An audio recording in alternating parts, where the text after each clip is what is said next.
प्रभु के नाम की महिमा हो। मेरा नाम एरन पापड़े है। मैं ग्रुप 2 का लीडर हूँ। आज हमारा ग्रुप चैप्टर 4, 5, 6 के नाटक प्रस्तुतिकरण डैनियल की किताब से करने जा रहा है। उम्मीद है कि इन चरित्र अध्ययनों को आप अपने जीवन में ज़रूर लागू करेंगे। धन्यवाद। आप सभी को प्रभु के मधुर नाम में जय मसीह की। हम युवा आप सबके सामने एक नाटक प्रस्तुत करने जा रहे हैं। आइए देखते हैं। एक बार की बात है, नबूकदनेस्सर राजा अपने भवन में चैन से प्रफुल्लित रहता था और जब वह बाबुल की छत पर टहल रहा था कि उस पर कुछ ऐसा घटा जिसे वह समस्त पृथ्वी पर के लोगों को बताता है। जैसा डैनियल ने अर्थ बताया, मेरे साथ वैसा ही हुआ। मैं राज्य से निकाला गया, मैं मनुष्यों से निकाला गया। मैं बैलों के साथ चला करता था, मैं ओस में भीगा करता था। फिर एक दिन मैं स्वर्ग की ओर आंखें उठाई और पश्चाताप किया और अपनी गलती मानी। और आज प्रभु ने मुझे फिर से मेरे प्रताप और मुकुट मेरे सर पे रख दिया। और ये मैं आज देश देश और जाति जाति के लोगों के सामने पृथ्वी के हर कोने तक बताना चाहता हूँ। और नबूकदनेस्सर राजा का राज्यकाल समाप्त हुआ एवं उसके स्थान पर उसका बेटा बेलशस्सर राजा हुआ। और वह परमेश्वर के सामर्थ्य को जानता था, फिर भी उसका दिल नम्र ना हुआ। और राजा ने अपने 1000 प्रधानों के लिए बड़ी जेवनार की। यरूशलेम में परमेश्वर के भवन के मंदिर में से निकालकर सोने चांदी के पात्रों में प्रधानों, रानियों और रखेलियों समेत दाखमधु पिया। और पीतल, काठ, लोहे के पत्थर के देवताओं की स्तुति कर ही रहे थे कि उसी समय मनुष्य के हाथ की सी कई उंगलियां निकलकर दीवट के सामने राजमंदिर की भीत पर कुछ लिखने लगी और राजा भयभीत हो गया। तब राजा ने कसदी, तंत्री, होनहार को हाजिर करवाने की आज्ञा दी, परंतु उस लिखे हुए को कोई ना पढ़ सका। और राजा निपट घबरा गया। और उसी समय रानी राजा के सम्मुख आई। हे राजा, तू युग युग जीवित रहे। अपने मन में ना घबरा और ना उदास हो।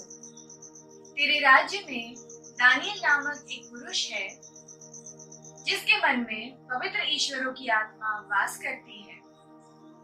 और हे राजा, तेरा पिता जो राजा था, उसने उसे ज्योतिषियों, तंत्रियों, कसदियों और अन्य भावी बताने वालों का प्रधान ठहराया था। इसलिए अब दानियल बुलाया जाए और वह इसका अर्थ बताएगा। तब राजा बेलशस्सर द्वारा दानियल को भीतर बुलाया गया कि दीवार पर लिखा हुआ पढ़कर उसका अर्थ मुझे बताए। तू वही दानियल है जो मेरे पिता राजा नबूकदनेस्सर के यहूदा देश से लाए गए बंधुओं में से है। मैंने तेरे विषय में सुना है कि देवताओं की आत्मा तुझ में पाई जाती है और प्रकाश, प्रवीणता और उत्तम बुद्धि तुझ में रहती है। इसलिए अब तू जो लिखा है, अगर उसका अर्थ मुझे बता सके तो मैं तुझे बैंगनी वस्त्र से और सोने की कंठमाला तुझे पहनाऊंगा और राज्य में तीसरा तू ही प्रभुता करेगा। अपने दान अपने ही पास रख और जो बदले में तू देना चाहता है वह दूसरे को दे। वह लिखी हुई बातें मैं राजा को पढ़कर सुनाऊंगा और उसका अर्थ भी समझाऊंगा। उसी रात बेलशस्सर राजा की मृत्यु हो जाती है और राजा दारा राजगद्दी पर विराजमान होते हैं एवं राजा द्वारा कानून के कागज पर हस्ताक्षर किए जाते हैं, जिसमें यह लिखा गया था, जो राजा को छोड़कर 30 दिनों तक किसी और देवता या व्यक्ति की प्रार्थना करे तो शेर की मांद में डाला जाएगा। एवं यह बात दानियल के पास पहुंची। दानियल अपनी प्रार्थना में निरंतर था। तब पुरुषों ने उतावली से आकर दानियल को उस समय भी परमेश्वर के सामने विनती करते और गिड़गिड़ाते पाया और वह राजा दारा के पास पहुंचे। हे दारा राजा, क्या तूने एक फरमान पर अपने हस्ताक्षर नहीं किए, जिसके अनुसार यदि कोई 30 दिनों तक किसी देवता अर्थात तेरे अतिरिक्त किसी से प्रार्थना करता है तो तू उसे शेरों की मांग में बिकवाना देगा? मादी और फारसियों के संविधान के अनुसार ये आज्ञा पक्की है और इस आज्ञा में ना ही कोई परिवर्तन हो सकता है और ना ही इस आज्ञा को कोई रद्द कर सकता है। दानियल नाम का वह व्यक्ति जो यहूदा के बंदियों में से एक है, तेरे हस्ताक्षर किए हुए नियम पर ध्यान नहीं दे रहा है। दानियल अब भी दिन में 3 बार अपने परमेश्वर से प्रार्थना करता है। राजा ने जब यह बात सुनी, दुखी और व्याकुल हो उठा और सूर्य अस्त तक उसको बचाने के कोई ना कोई उपाय सोचता रहा, लेकिन कोई उपाय ना तलाश सका। एवं कानून के अनुसार दानियल को शेर की मांद में डाला गया और राजा ने उससे इस प्रकार कहा, हे दानियल, जिस परमेश्वर की तुम निरंतर सेवा करते हो वो तुम्हारी रक्षा करे।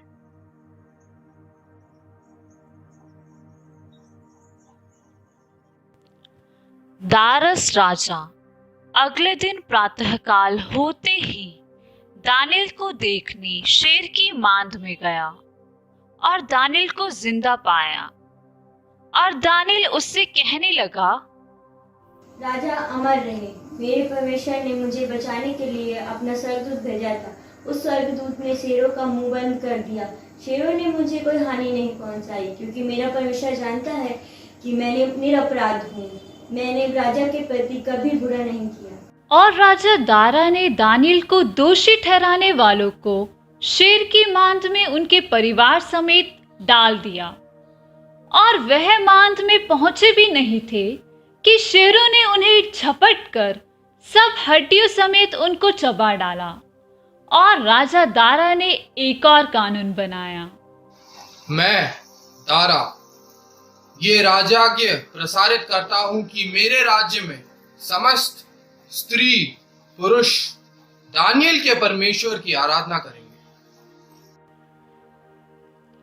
जैसे कि आपने देखा दानियल के विषय में कि वह एक जीवित गवाही बना, जो गवाही नबूकदनेस्सर राजा द्वारा दी गई।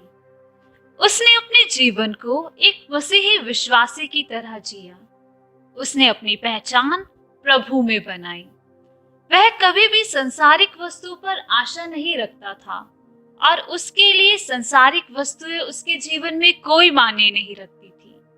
वह परमेश्वर पर आशा रखता था और प्रभु में होने के कारण, परमेश्वर को प्राथमिकता देने के कारण उसे वो सारी चीजें मिली और राज्य में प्रभुता करने का तीसरा पद भी मिला। वह परमेश्वर के सामने निर्दोष था और राजा के प्रति वफादार भी था।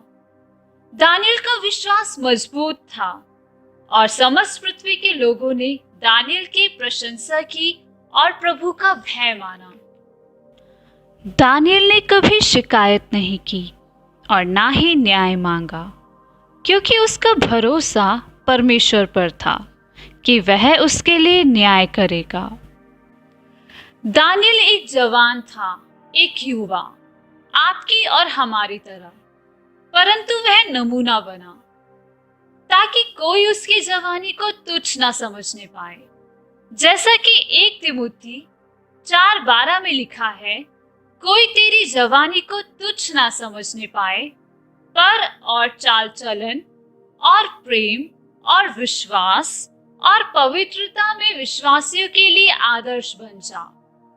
सवाल है आपके लिए और मेरे लिए कि हम अपने युवा समय में किस तरह की गवाही रखते हैं दूसरों के समक्ष। क्या दानियल की तरह हमारे जीवन के विषय इस तरह कहा जाता है? धन्यवाद।